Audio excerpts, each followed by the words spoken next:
Yang terhormat Bapak Andika selaku dosen pengampu dari mata kuliah Interaksi Manusia Komputer. Kami dari kelompok 4 dengan judul penelitian desain aplikasi pusat kesehatan masyarakat Puskesep dengan sudut pandang masyarakat yang disusun oleh saya sendiri yaitu Raditya dan Syarifat dengan NIM akhir 014. Lalu ada rekan saya Raihan Ataya Nur Hidayat dengan NIM 047, lalu Dina Septina dengan NIM akhir 053, Siti Aminah dengan NIM 056, dan Intan Yueva dengan NIM 064.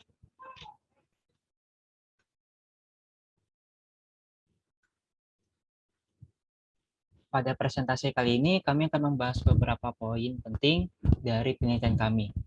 Ada 7. Yang pertama dari latar belakang, tujuan dan manfaat, prosedur penelitian, metode-metode yang kami gunakan pada penelitian ini, hasil analisis, mockup dan prototype, testing, dan kesimpulan.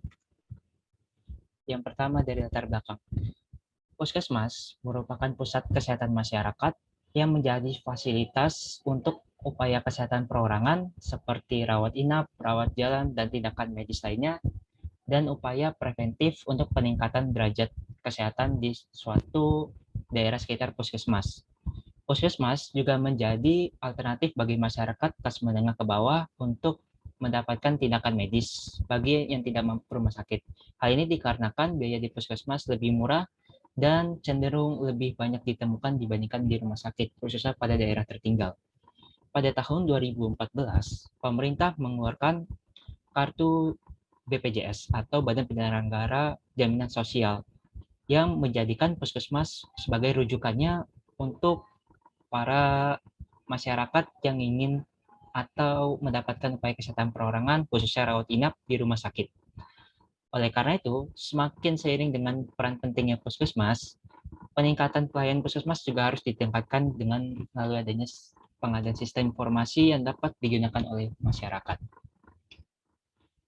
Tujuan dari penelitian kami adalah yang pertama, menjadi platform yang dapat membantu masyarakat untuk mendapatkan upaya kesehatan perorangan secara mandiri dalam rangka peningkatan derajat kesehatan nasional, mempermudah masyarakat untuk mengakses segala bentuk pelayanan puskesmas. Manfaat dari adanya aplikasi ini adalah yang pertama, meningkatkan efisiensi dari administrasi pelayanan karena masyarakat dapat mendaftar secara online. Yang kedua, mengurangi risiko terpapar COVID-19, pembatasan pengunjung puskesmas yang lebih informatif, masyarakat dapat melakukan pendaftaran secara melalui aplikasi tanpa harus mengantri secara langsung. Pendaftaran pelayanan dapat berjalan lebih cepat.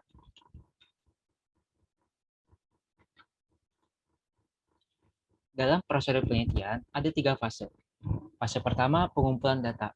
Data kami kumpulkan melalui data kuesioner yang kami sebar melalui responden-responden yang sesuai dengan target user kami. Yang kedua ada analisis kebutuhan dengan menggunakan metode CATWO dan analisis permasalahan yang akan dijelaskan pada slide selanjutnya. Fase kedua adalah desain mockup dan prototype dari hasil analisis kebutuhan dan analisis permasalahan. Fase terakhir adalah testing dan pengambilan kesimpulan. Selanjutnya ada metode analisis permasalahan. Yang pertama ada CATWO. CATWO adalah sebuah metode untuk melihat masalah dari sisi perspektif yang berbeda. Perspektif CATWO terdiri atas clients, actors, transforming, worldview, owner, and environment. Yang kedua ada design thinking. Metode design thinking terdiri dari pendekatan pemecahan masalah yang mengutamakan pengguna melalui pemahaman perilaku dan sikap pengguna, bekerja dalam tim multidisiplin kolaboratif, dan membuat solusi dari hasil tersebut. Selanjutnya ada metode pada analisis desain. Yang pertama ada GOMS. GOMS merupakan model goals, operators, methods, selections yang diperkenalkan oleh Card, A. Moran, and Newell. Yang kedua ada heuristic evaluation.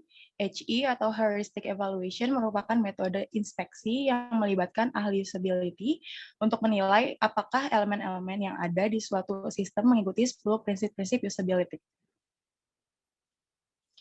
10 Principle of Heuristic Evaluation. Yang pertama ada Visibility of System Status. Yang kedua ada Match Between System and Real World. Yang ketiga ada User Control and Freedom. Yang keempat ada Consistency and Standards. Yang kelima ada Error Prevention. Yang keenam ada Recognition rather than Recall. Yang ketujuh ada Flexibility and Efficiency of Use. Yang kedelapan ada Aesthetic and Minimalistic Design. Yang kesembilan ada help users with errors.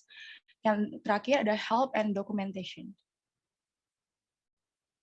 Selanjutnya ada hasil analisis. Di sini pertama adalah mood board. Ini adalah mood board yang kami gunakan pada pembuatan aplikasi Puskesap. Warna yang kami gunakan adalah dominan cyan. Selanjutnya ada desain mandat Puskesap. Pertama ada bentuk aplikasi. Bentuk aplikasi yang kami gunakan adalah mobile.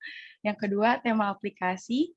Tema aplikasi Puskesap adalah aplikasi Puskesmas dalam sudut pandang masyarakat.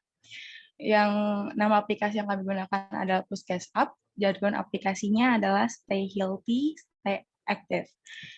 Kebutuhan dari aplikasi ini ada metode pembayaran secara cashless, selanjutnya penyimpanan kartu kesehatan untuk mempermudah pendaftaran, informasi seputar kebijakan terkait pelayanan Puskesmas, selanjutnya proses pendaftaran untuk mendapatkan antrian secara online. Untuk fitur aplikasi, yang pertama ada fitur pencarian Puskesmas terdekat, ada fitur pembayaran menggunakan financial technology, ada fitur pencarian informasi seputar Puskesmas hingga obat-obatan, fitur pendaftaran online, dan fitur simpan kartu kesehatan sehingga user tidak perlu mengisi berulang kali. Yang selanjutnya kegunaan aplikasi. Ada 3 kegunaan aplikasi.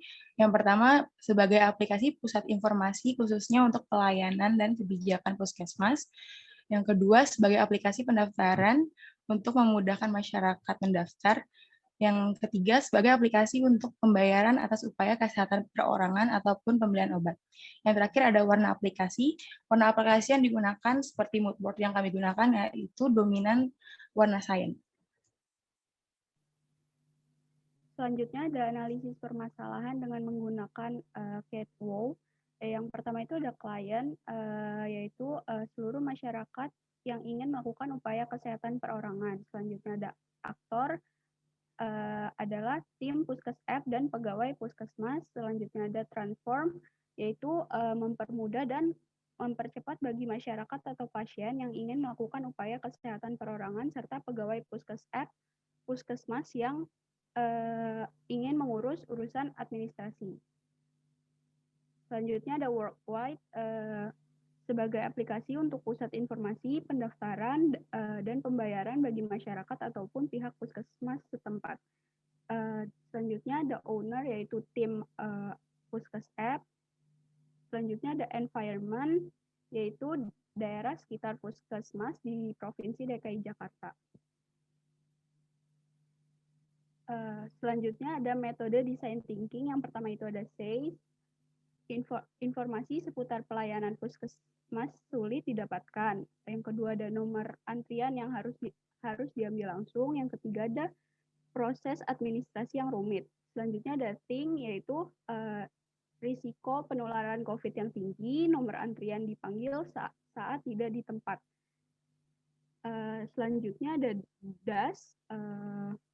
Datang pagi-pagi untuk ambil nomor antrian, menunggu di sekitar pengeras suara tempat tujuan poli atau bagian pendaftaran. Melakukan pembayaran secara tunai atau penggunaan BPJS. Selanjutnya ada feel, yaitu bosan menunggu antrian, pembayaran tidak beragam, dan resah karena Puskesmas yang terlalu ramai. Selanjutnya ada user persona to define our design, yaitu seorang mahasiswa berusia 19 tahun di UPN Veteran Jakarta yang bernama Muhammad Raihan Safitroh. Raihan mengambil program studi jurusan sistem informasi. Raihan sangat tertarik dengan bidang medis, khususnya pada bidang analisis kesehatan. Selanjutnya ada frustration. Yang pertama itu ada proses antrian yang harus ditunggu dan lama sebelum mendapatkan upaya kesehatan perorangan. Yang kedua ada proses pendaftaran yang rumit. Yang ketiga adalah sulitnya mendapatkan informasi seputar layanan ataupun kebijakan puskesmas terdekat khususnya pada saat pandemi. Yaitu selanjutnya ada interest ingin mendapatkan pelayanan puskesmas yang maksimal dan mudah. Selanjutnya ada informasi terkait layanan yang diinginkan olehnya atau keluarganya. Value yang diinginkan yaitu kemudahan, kecepatan pelayanan, informatif dan terbuka, dan keberagaman pembayaran, dan yang terakhir yaitu penggunaan internet. Oke, selanjutnya kita mempunyai information architecture untuk menggambarkan desain yang akan kita buat nantinya. Yang pertama, terdapat splash screen yang akan dinavigasikan ke onboarding, kemudian registrasi dan masuk, lalu akan dinavigasikan ke halaman verifikasi, kemudian beranda. Di dalam beranda terdapat beberapa fitur, yakni terdekat yang akan dinavigasikan ke detail puskesmas, daftar sekarang, rute, dan telepon. Kemudian terdapat fitur pendaftaran yang akan dinavigasikan ke halaman detail pasien. Kemudian terdapat fitur layanan yang akan dinavigasikan ke kotak pencarian kategori layanan, yang di mana kategori layanan tersebut akan dinavigasikan ke kotak pencarian dan daftar puskesmas. Kemudian terdapat fitur berita, dan terdapat navigasi bawah atau bottom navbar yang terdapat icon beranda, icon akun, yang akan dinavigasikan ke sunting akun, pembayaran, dan kartu kesehatan. Kemudian terdapat icon pencarian yang akan dinavigasikan ke informasi obat, puskesmas, dan kotak pencarian. Kemudian yang terakhir terdapat icon kalender yang di mana terdapat help tips dan pengingat atau reminder. Kemudian kita melakukan analisis kebutuhan. Yang pertama, stakeholder atau user. Di sini primary itu terdapat pengguna utama sistem, yaitu semua pengguna. Secondary, penerima output atau penyedia input, yaitu tim puskes app dan administrator. Kemudian tersier terdapat pihak yang terlibat secara tidak langsung namun terpengaruh oleh sistem, yaitu masyarakat sekitar puskesmas hingga pedagang setempat. Kemudian terdapat facilitating, yaitu pihak yang terlibat dalam pengembangan aplikasi, yaitu divisi research dan development. Kemudian terdapat analisis kebutuhan fitur, di mana kita sudah menyebarkan survei yang berbentuk G-form.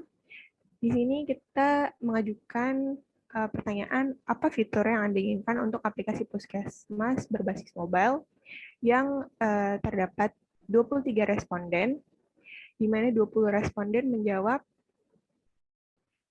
di mana kita menyimpulkan poin pentingnya, yaitu pertama fitur pendaftaran, pelayanan pusat informasi, yang kedua fitur pembayaran beragam, pencarian dengan filter tertentu, penyimpanan kartu kesehatan, yang ketiga fitur aplikasi dasar seperti registrasi, login, dan logout yang berbasis mobile.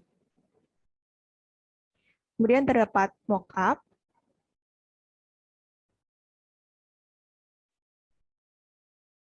dan prototyping yang akan dipaparkan sekarang.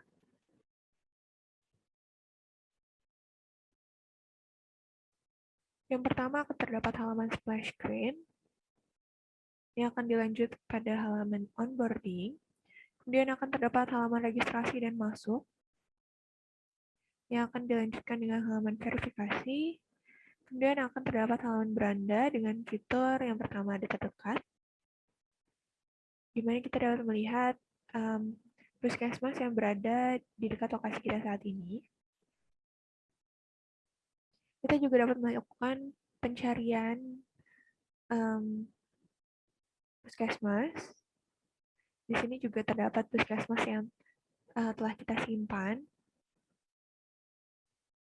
Ya, di sini jika kita mengklik akan terdapat halaman detail puskesmas.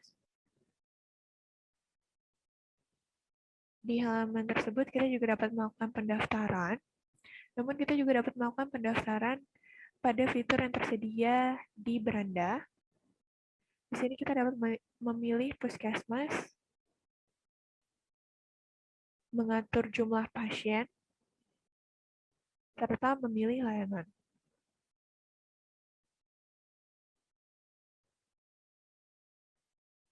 Kemudian akan terdapat halaman kita untuk melengkapi data. Kita dapat menggunakan kartu kesehatan yang sudah kita simpan, atau kita dapat mengisinya secara manual. Kemudian ketika sudah kita simpan data, kita dapat melakukan pendaftaran yang akan dinavigasikan ke halaman dengan detail seperti berikut, di mana terdapat total pembayaran yang harus dibayarkan, yang dapat dilakukan dengan metode virtual account, e-wallet, dan bayar di tempat. Untuk metode virtual account, nanti akan terdapat halaman konfirmasi pembayaran seperti berikut. Dan ketika kita sudah melakukan pembayaran, akan dinavigasikan ke halaman berikut, di mana terdapat detail pendaftar dengan isi sebagai berikut. Dan ketika kita back, dalam beranda akan terdapat fitur pantau antrianmu. Kemudian selanjutnya, kita juga dapat melakukan pendaftaran untuk 2 orang. Contohnya seperti berikut. Bedanya nanti terdapat lengkapi data kedua pasien.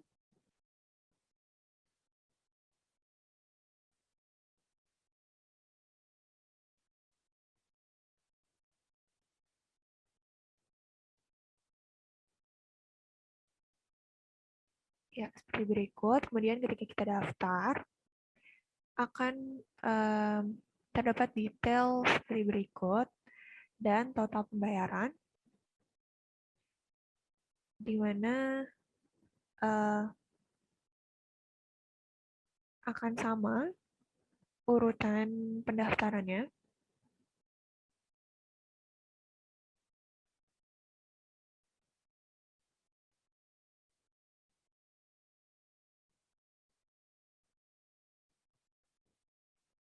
Dan selain itu kita juga mempunyai fitur layanan yang akan dinavigasikan ke halaman berikut.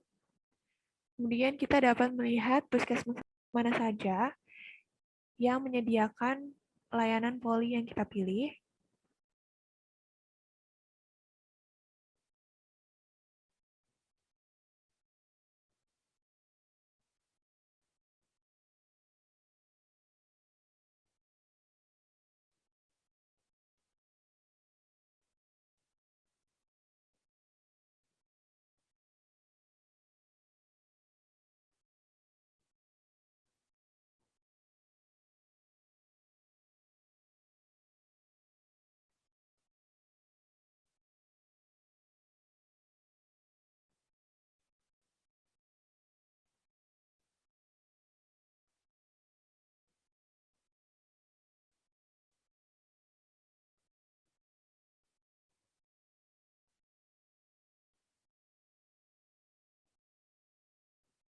Ya, seperti berikut. Kemudian kita juga dapat melakukan pendaftaran langsung di sini. Seperti ini. Kita juga dapat mengubah layanan yang kita inginkan. Kemudian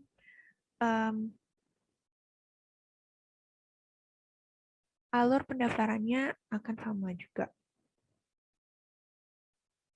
Ya, selanjutnya terdapat fitur berita.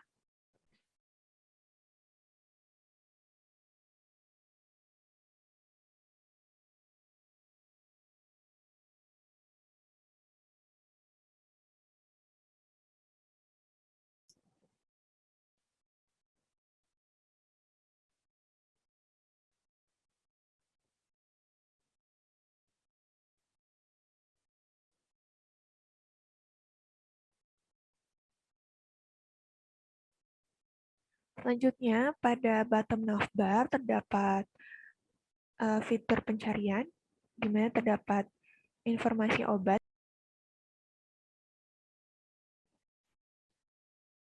dengan detail sebagai berikut. Kemudian terdapat juga fitur pencarian puskesmas. Kemudian ada fitur kalender, di mana terdapat tips hari ini dan pengingat. Dan terdapat akun di mana kita dapat menyunting akun dan dapat menghapus akun. Selanjutnya ada pembayaran. Di sini kita dapat menyambungkan atau memutuskan dengan e-wallet. Kemudian akan ada kartu kesehatan yang dapat kita tambahkan dan kita sunting. Kemudian untuk akun, terdapat juga fitur hapus akun, di mana akan terdapat peringatan seperti ini. Jika kita memang akan menghapus akun, maka akan dinavigasikan lagi ke halaman registrasi. Baik, setelah selesai prototype kita langsung lanjut ke analisis code. Next. Ya. Baik, berikut adalah analisis goals dalam menggambarkan bagaimana prosedur pengguna dalam menyelesaikan goals atau task yang ingin diselesaikan. Nah, terlihat bahwa pada analisis goals terdapat 4 metode dengan satu tujuan, yaitu mendaftar pelayanan puskesmas. Baik, next.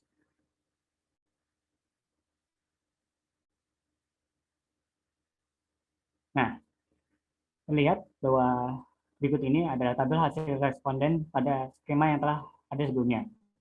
Lihat bagaimana responden menggunakan metode apa dan total waktu yang dihabiskan. Setelah itu, seluruh waktu responden dijumlahkan dan dirata-rata. Baik, next. Kemudian, selanjutnya itu ada pengujian heuristic evaluation. Nah, melalui heuristic evaluation ini, terdapat task atau proses-proses yang diuji. Task-task tersebut adalah yang pertama, melakukan pendaftaran terhadap Puskesmas Kecamatan Tebet melalui layanan pendaftaran. Yang kedua, yaitu melakukan pencarian puskesmas terdekat informasi obat dan poli. Dan yang terakhir adalah melakukan pembayaran melalui fitur cashless. Baik, next. Nah, di sini ada rasio angka dalam heuristic evaluation, itu dimulai dari angka 0 yang berisikan tidak setuju bahwa prototipe mengalami usability problem. Kemudian yang satu adalah design UI atau UX problem. Kedua, minor usability problem. 3, major usability problem yang bermakna penting untuk diperbaiki. Dan yang keempat, usability catastrophe harus diperbaiki. Lanjut. Ya, berikut adalah hasil uji dari heuristic evaluation. Hasil yang didapat adalah sebagai berikut. Task yang pertama itu melakukan pendaftaran terhadap Puskesmas Kecamatan Tebet. Isu yang ditemukan, informasi yang dibutuhkan kurang, tingkat rasionya itu tingkat pertama, itu 1. Kemudian pelanggaran heuristiknya recognition and help. Kemudian ada task yang lainnya itu melakukan pencarian puskesmas terdekat dan informasi obat isu yang ditemukan. Tidak ada. Kemudian tingkat rasionya itu 0. Pelanggaran heuristik tidak ditemukan. Kemudian selanjutnya ada task melakukan pencarian puskesmas dengan poli yang ingin dituju. Isu yang ditemukan itu tidak adanya informasi mengenai kebijakan dan banyak antrian. Tingkat rasionya 1, dan pelanggaran heuristiknya itu recognition and help. Baik, lanjut. Ya, berikut adalah dokumentasi percobaan. Responden itu berbagai kalangan umur dari rentang 18 sampai 60 tahun. Baik, next. Iya. Setelah seluruh rangkaian penelitian dilakukan, maka dapat diambil kesimpulan bahwa yang pertama, Puskes App dirancang melalui berbagai tahapan pematangan desain. Kedua, berdasarkan hasil analisis goals, bahwa untuk mencapai goals yaitu pendaftaran pelayanan puskesmas dibutuhkan waktu rata-rata 51,5 detik. Puskes App telah memenuhi 8 dari 10 prinsip usability berdasarkan heuristic evaluation. Dan yang terakhir, dibutuhkan pengembangan lebih mendalam mengenai informasi yang diberikan, fitur konfirmasi pembayaran cashless, dan juga fitur pembatasan jumlah antrian. Baik, sekian pemaparan penelitian yang telah kami lakukan.